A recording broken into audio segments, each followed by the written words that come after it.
Hello. I'm going to show you chapter 4A, some grammar and culture.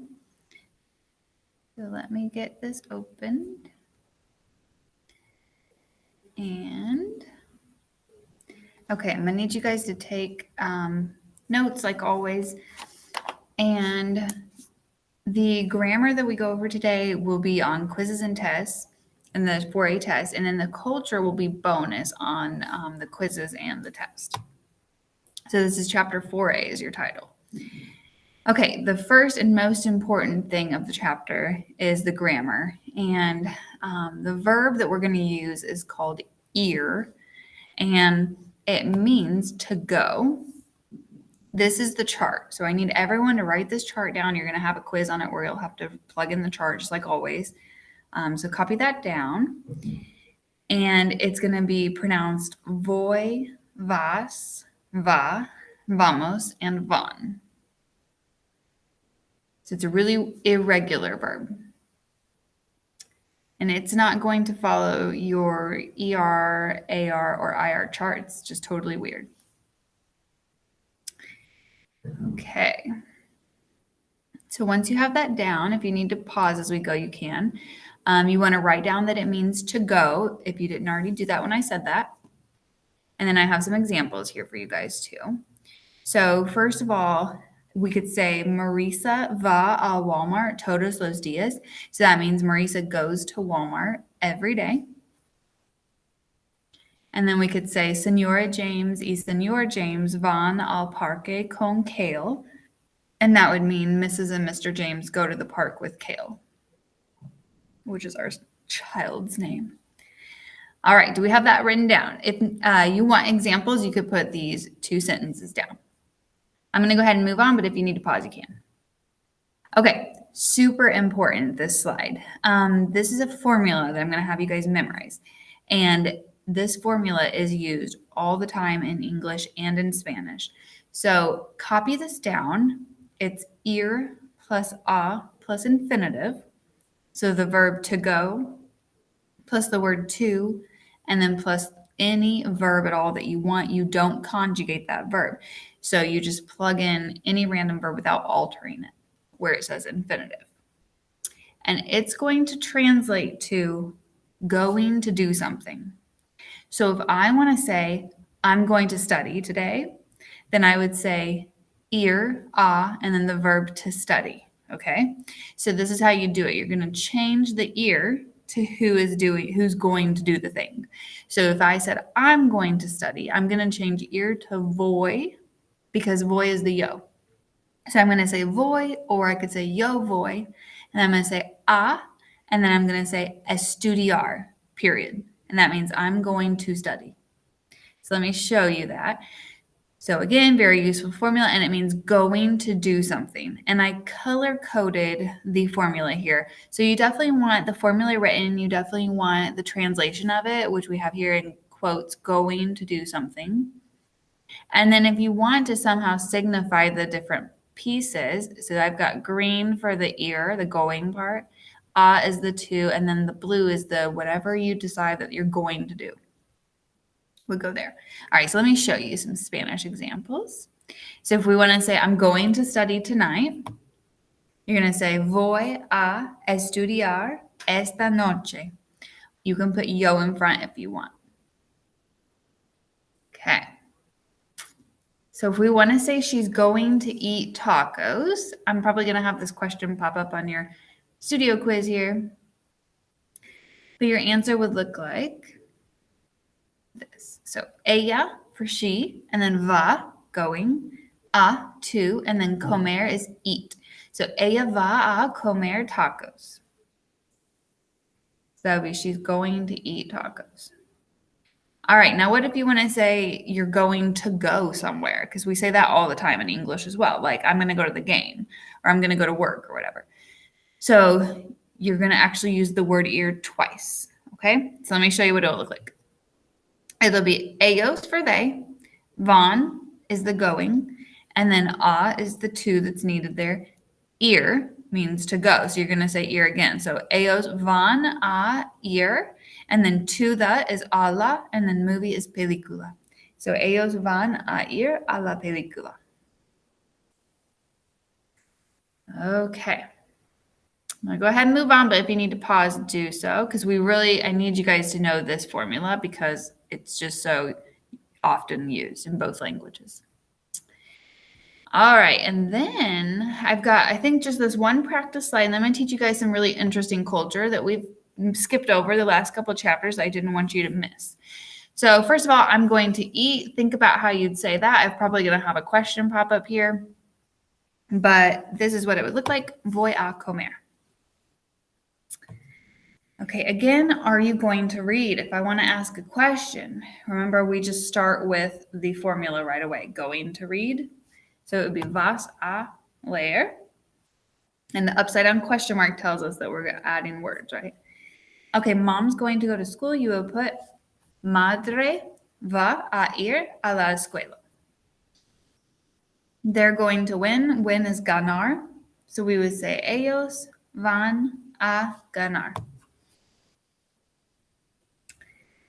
Okay. So culture now. I'll show you where I want you to write stuff. So first I want to show you pictures of everything before I tell you what we're doing. So this first one is it's tied into the food chapter, right? Because it's using food, but it's called La Tomatina. It's in Valencia, Spain, in a city called Buñol. Valencia is below Barcelona on the right east coast along the Mediterranean Sea, along the ocean. And each year they have a tomato fight in the streets. And I think it's 130 tons of tomatoes that they smash and throw at each other. People come from all over the world to do it. You can pay extra money to be one of the people that gets to ride in the truck throwing tomatoes out. And then you can also see they have people hosing water out at people as well. So, like I said, this is a worldwide event that people come from all over to do. All right, here's your info on it. I'm going to have you guys write that down. So I'm going to pause for a second and have you copy this down. So that says there's a big fight with tomatoes in the streets. It's in Buñol, Spain. There's the map of it over there. More than 130 tons of tomatoes are used. And they throw the tomatoes for a full hour. And again, this information is going to be bonus on quizzes and tests. So you want to jot down just at least some basic info of it.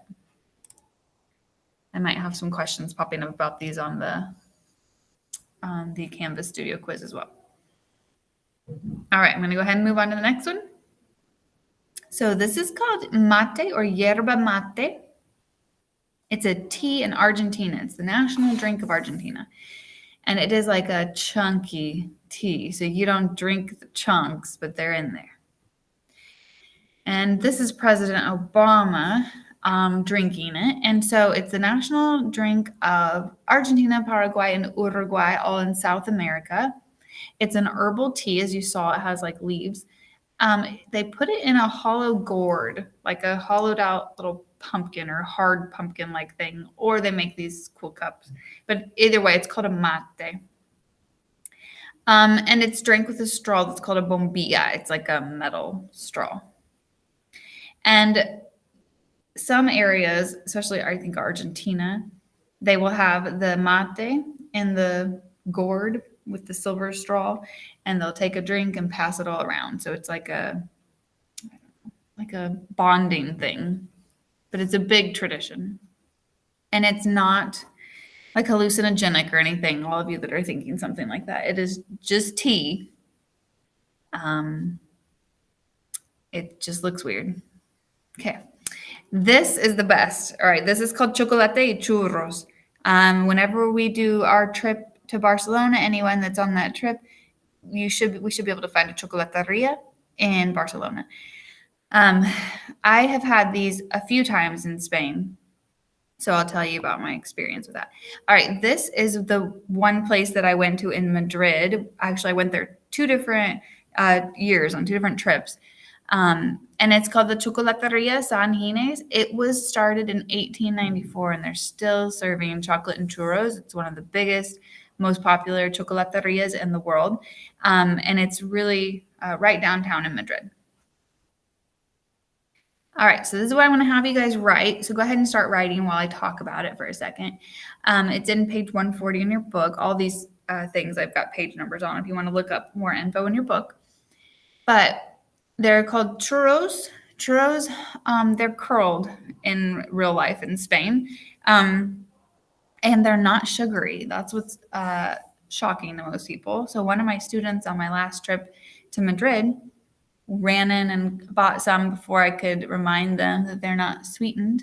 You have to get the chocolate dip.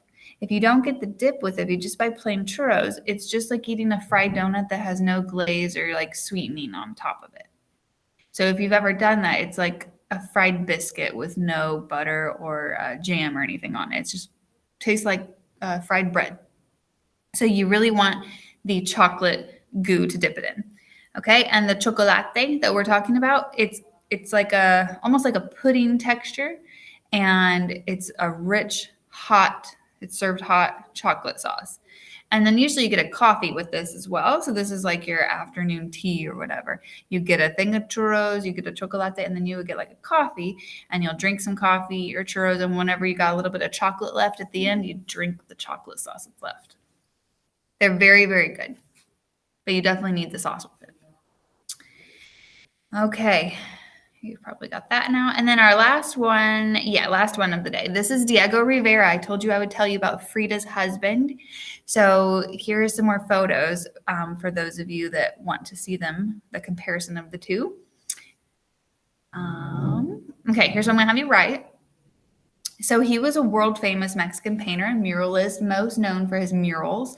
He has murals all over the world, in Detroit, San Francisco, and New York. They're still there. He married Frida. His lifespan was 1886 to 1957. A lot of his content was the history of Mexico. So he tried to show the indigenous people or just the poor people that couldn't afford school. He wanted them to remember their history. So he did a lot of like historical things. A lot of them are with the conquistadors that like enslaved the Mexican people, as you can see on this giant mural that's from the palace in Mexico. Okay, the photo on the left I saw when I studied abroad in Mexico. Photo on the right, I don't remember where that one's from. This, I believe, is the one from Detroit. Diego Rivera was so famous that he was commissioned to make murals for the Rockefellers, for, I can't remember where in Detroit. Maybe Union State. No, I can't remember. Somewhere in Detroit. That's a very, very big deal. But yeah, all over New York. There's a San Francisco University that has his murals in it still too. He was very wealthy and very sought after. And then here's another one of his. And another. And then this one is kind of breaking down the different things he liked to put in it. So here's Karl Marx. Remember, he was a fan of communism, Diego Rivera was. So he liked to paint things that had to do with other social perspectives. Here's Frida that he's painted in there. Campesinos are like peasant people, urban workers, etc. Okay, so that should be about the end here. And once the submit button pops up, you can click submit. Have a great day. Adios.